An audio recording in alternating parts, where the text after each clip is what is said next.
वरदान ते पावत संदेह। कैकेयी अम्बा कहती है, महाराज आप बार बार कहते हो ले लो मांग लो, लेकिन देते नहीं हो। मेरे ही 2 वरदान उधार पड़े, अब तक नहीं दिया। मां कैकेयी के 2 वरदान कब मिले थे? कब कहा था दशरथ जी ने? जब देवासुर संग्राम हुआ और कैकेयी जी बोले हम साथ में चलेंगे। दशरथ जी के साथ गई।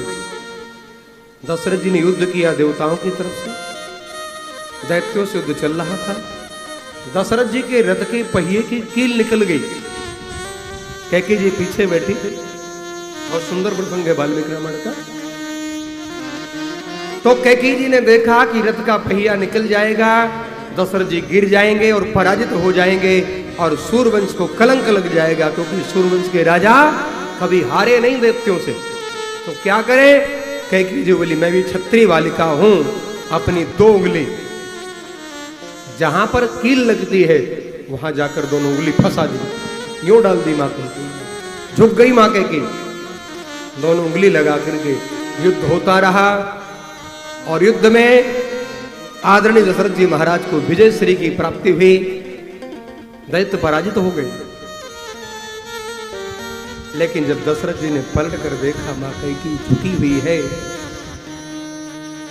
राम जी की नजरों से मां कैकेयी को देखिएगा तो मां कैकेयी का पात्र बहुत श्रेष्ठ पात्र है, अपनी नजरों से नहीं, राम जी की नजरों से प्रयास करिए देखने का। हम जब अपनी नजरों से देखते हैं तब हमको ऊपर ऊपर लगता है कि जी ने ये किया ये किया। ना, ये मां का त्याग है। आज दशरथ जी ने पलट कर देखा, मां झुकी हुई है, उंगली लगा रखी है, रक्त की धार निकल रही है। दशरथ जी दौड़ कर गए, उंगली निकाली, तो पीतांबर से बांधी और कहा देवी आज तुमने केवल मेरे प्राण नहीं बचाए, आज तुमने सूर्यवंश की लाज भी बचाई है, आज तुमने सूर्यवंश की आबरू की रक्षा भी की है। इसलिए अब मैं तुम्हें 2 वरदान देना चाहता हूं। कैकेयी अम्बा बोली राजन मैं समय आने पर वरदान ले लूंगी, अभी आप रख ले। वही कैकेयी जी कह रही है कि मेरे 2 वरदान पड़े उधार, वही दे दें आप। दशरथ जी बोले वाह क्या सुंदर बात है, आप इसलिए नाराज हैं क्या? आप क्रोध को छोड़ें, रघुकुल रीत सदा चले आई। दशरथ जी ने कहा प्राण जाए, क्या जाए? प्राण, पर वचन न जाए। ये सूर्यवंश की परंपरा है, ये हमारी पुरानी परंपरा है, हमारे पूर्वजों की परंपरा है। और जरा चित्रण करें और चिंतन करें आज के परिवेश में। आज क्या हो गया? वचन जाए पर प्राण न जाए। आज यही हो रहा है। सुबह से शाम तक कितने लोग वचन बदलते हैं, और कैसे? हमसे तो पूछा नहीं था, हमसे तो बताया नहीं था, हमसे तो कहा नहीं था, हम तो ये कर देते। सेवा करने वाला जो पूछ कर सेवा करे वो सेवक नहीं है, वो बहरूपिया है, वो केवल अपनी प्रतिष्ठा के लिए भूखा है। यहां कथा चल रही है, आज 6ठा दिन है, आज 6ठा दिन हो गया और संस्था की तरफ से 1 रुपए का प्रसाद नहीं बांटा गया। और प्रसाद इतना बढ़ रहा है कि महाराज कमी नहीं है, 3-3, 4-4, 5 प्रकार का प्रसाद रोज बढ़ रहा है। क्यों? और कोई ये भी नहीं कहता कि महाराज जो आता महाराज मेरी इच्छा में बांटना चाहिए। अब बहुत से लोग हमसे बताया नहीं, तेरी फोटो खींचे, लोग यही चाहते हैं बस हमको भी बताओ तो हम करें। भगवान की सेवा हृदय से की जाती है। आज परिस्थिति क्या है? वचन जाए पर प्राण न जाए। थोड़ा सा कोई पद मिल रहा हो ना, थोड़ा सा कोई पद, कहीं राजनीति में, कहीं कोई संस्था में, कहीं कोई कमेटी में, तो उसमें भी लोग सर फोड़ देते हैं, मुझे ही मिलना, मैं दूसरे को नहीं, मुझे ही मिलना चाहिए, ये सिंहासन पर मैं ही बैठूंगा। मरे जा रहे लोग। तुम भगवान की सेवा करना चाहते हो, केवल और केवल दिखावा करना चाहते। एक बात और कह दूं, जो व्यक्ति दान देता है वो बोलता नहीं है, और जो नहीं देता है वो बहुत बोलता है, वो रात दिन बोलता है। किसी भी कमेटी, किसी संस्था में देख लेना, जो नहीं देगा वो रात दिन बोलता, गिरगिट की तरह रंग बदलेगा और मेढक की तरह टर टर बोलता रहेगा। देता 2 रुपए नहीं है। महाराज जी कितना ले गए? मैं पूछना चाहता हूं, कितनी बार तुमने पेमेंट किया? बहुत से लोग पूछते, हमारी संस्था के लोग, महाराज जी को कितना दिया था आपने? मैं उनसे पूछता हूं, तुमने कितना पेमेंट किया? 2 रुपए देने की क्षमता नहीं रखते और पूछने चले जाते हैं आप लोग। वचन जाए पर प्रण न जाए, ये स्थिति हो गई है। सुबह कुछ, दोपहर कुछ, शाम कुछ, रात में कुछ, हर समय वचन बदलता रहती, हर समय। और याद रखिएगा, पुराणों में लिखा है, जो व्यक्ति वचन दे करके मुकरता है वो बहुत बड़े पाप का भागीदार बनता है, बचता नहीं है। और प्रयास करिए, थोड़ा वाणी में लगाम दीजिए, बोलिए तो करिए। आज दशरथ जी ने क्या कहा? रघुकुल रीत सदा चले आई, प्राण जाए पर वचन न जाए। क्या सिद्धांत है! तब राम जी प्रसन्न होते। जब ऐसे सिद्धांतवादी महापुरुष होते हैं तब राम जी प्रसन्न होते हैं, तब कृपा करते हैं राम जी। आज जो ये बात कही, मां कह के तैयार हो गई। मां ने सुंदर आभूषण पहने, पुराने वस्त्र त्याग दिए और नए वस्त्र धारण किए मां ने। और धारण करने के बाद अब मां वरदान मांग रही है। और क्या मांगा मां ने? गोस्वामी जी कहते हैं कि सुनहु प्राण प्रिय भावत जी का, और देहो एक बर भर तहि टीका,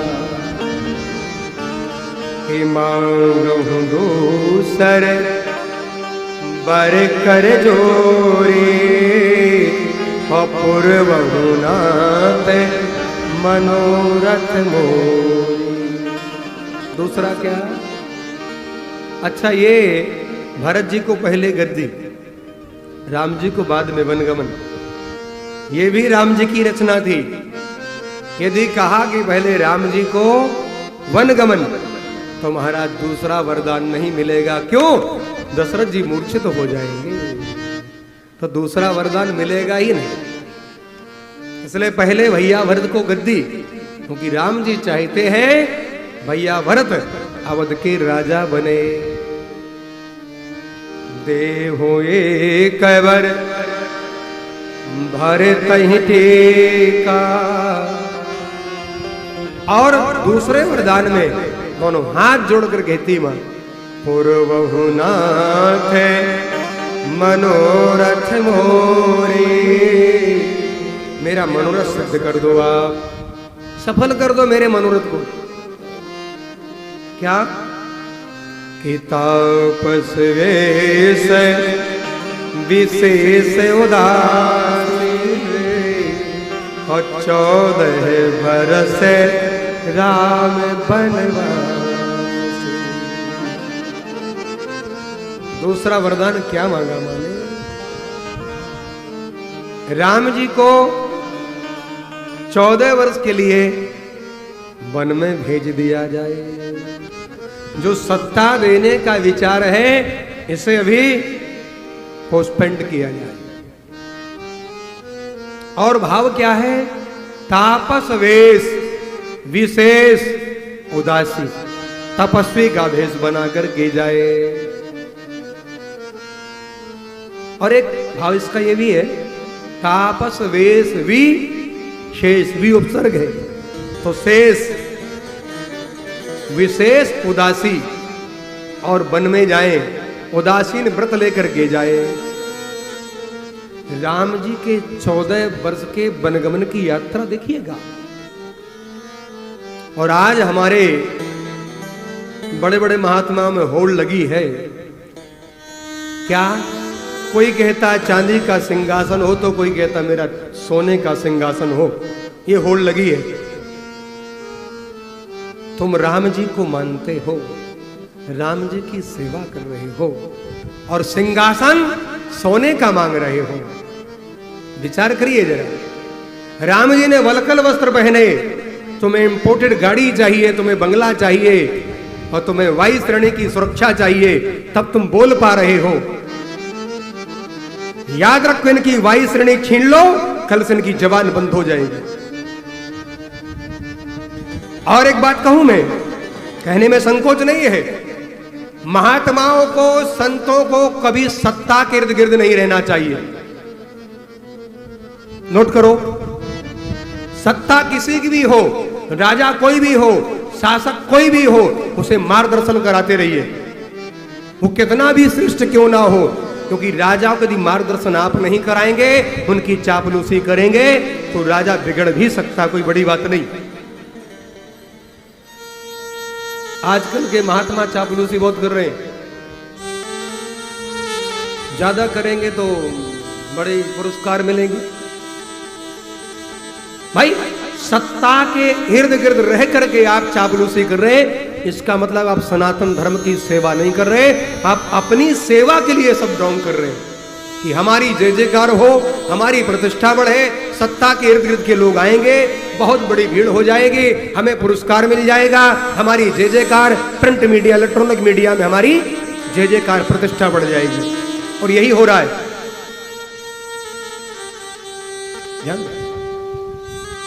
आज मां ने कहा, तापस वेश विशेष उदासी। राम जी को 14 वर्ष का वनवास दे दिया जाए। यह सुनकर के दशरथ जी महाराज स्तब्ध हो गए। दशरथ जी ने कहा, आप क्या हमसे कोई हास्य परिहास कर रही है? आप राम जी को वन में भेजना चाहते हैं?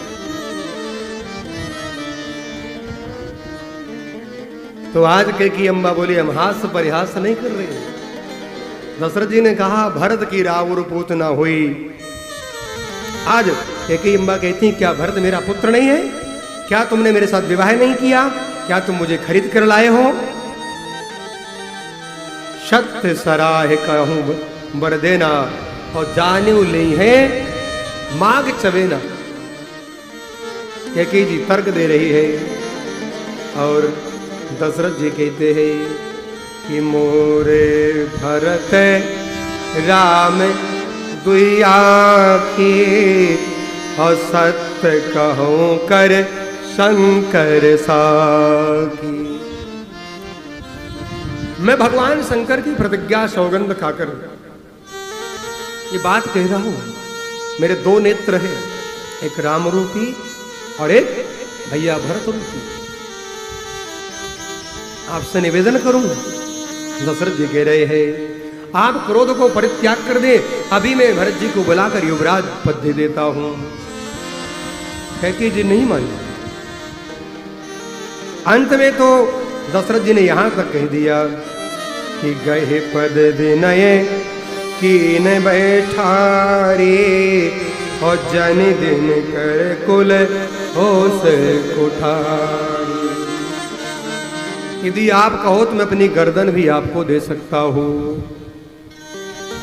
जब कैकेयी जी नहीं मानी, तब दशरथ जी ने एक बात की, आज के बाद हमारा आपका रिश्ता समाप्त।